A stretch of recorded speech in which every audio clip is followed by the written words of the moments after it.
प्यारे बच्चों, good morning, Radhe Radhe, शुभ प्रभात। आज के क्लास में हम बात करेंगे वाइस एडमिरल कृष्ण स्वामीनाथन बने नए नौसेना प्रमुख। तो यह नौसेना प्रमुख के चयन किया गया है, नियुक्ति किया गया है। और नियुक्ति टॉपिक से चाहे आप किसी भी एग्जाम को देने जा रहे हैं, यहाँ से एक क्वेश्चन डेफिनेटली पूछा जाता है, इसलिए यह टॉपिक वेरी वेरी इंपॉर्टेंट है। अब हम बात करते हैं कि यह न्यूज चर्चा में क्यों है। तो भारत सरकार ने वाइस एडमिरल कृष्ण स्वामीनाथन को नए नौसेना प्रमुख के रूप में इन्हें नियुक्त किया गया है और ये 27वें क्रम के प्रमुख के रूप में इनकी नियुक्ति की गई है। किसके द्वारा? तो भारतीय सरकार के द्वारा। और यह अपना पदभार 31 मई को पदभार ग्रहण करेंगे, क्योंकि इससे पहले एडमिरल दिनेश त्रिपाठी, इससे पहले कौन कार्यरत है? तो एडमिरल दिनेश त्रिपाठी 31 मई को यह रिटायरमेंट हो रहे हैं। उनके स्थान पर यह अपना शपथ ग्रहण लेंगे। और इनके कार्यकाल कब तक चलेगा बच्चों? तो 31 दिसंबर 2028 ईस्वी तक इनका कार्यकाल है, तो इसलिए इम्पोर्टेंट है। और दिनेश त्रिपाठी यह कब ज्वाइन किए थे? तो 30 अप्रैल 2024 को इन्हें नौसेना प्रमुख बनाया गया था। तो यह पॉइंट वेरी वेरी इंपॉर्टेंट है। जब भी किसी व्यक्ति को नियुक्त किया जाता है और जो व्यक्ति इस्तीफा देता है, तो एग्जामिनर के द्वारा ये दोनों में से किसी भी तरह से एक क्वेश्चन बनाकर पूछा जा सकता है। क्वेश्चन पूछा जा सकता है कि हाल में किसे बनाया गया है।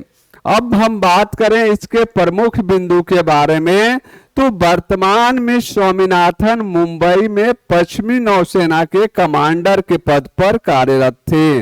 जब भी कोई व्यक्ति की किसी पद पर नियुक्ति किया जाता है, तो वह व्यक्ति किसी न किसी पद पर वह पहले से कार्यरत होता है और उसके अनुभव और एक्सपीरियंस को देखते ही इनको नियुक्त किया जाता है। स्वामीनाथन 1 जुलाई 1987 ईस्वी को 1 जुलाई 1987 ईस्वी को यह भारतीय सेना में शामिल किए थे और वे कम्युनिकेशन और इलेक्ट्रॉनिक वारफेयर के यह एक विशेषज्ञ के रूप में भी जाने जाते हैं, इसीलिए इनको भारतीय सेना के नौसेना प्रमुख के रूप में नियुक्त किया गया है।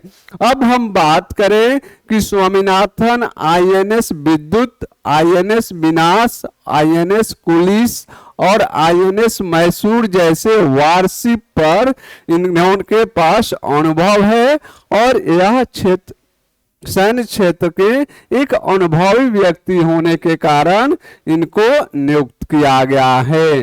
और वे एयरक्राफ्ट कैरियर में INS विक्रमादित्य के कमांडिंग ऑफिसर भी रह चुके हैं। तो वह विभिन्न क्षेत्रों में विभिन्न पदों पर लंबे समय से कार्यरत हैं, तो इसलिए उनको इस पद पर नियुक्त किया गया है।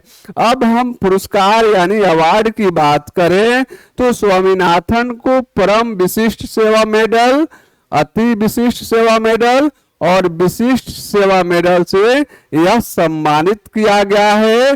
तो यह जब भी किसी व्यक्ति को नियुक्त किया जाता है, तो उनको किस क्षेत्र में पुरस्कार दिया गया है, तो उनके नियुक्ति से ना पूछकर एग्जामिनर या उनके पुरस्कार से क्वेश्चन पूछ लेते हैं, तो इसलिए यह इम्पोर्टेंट है।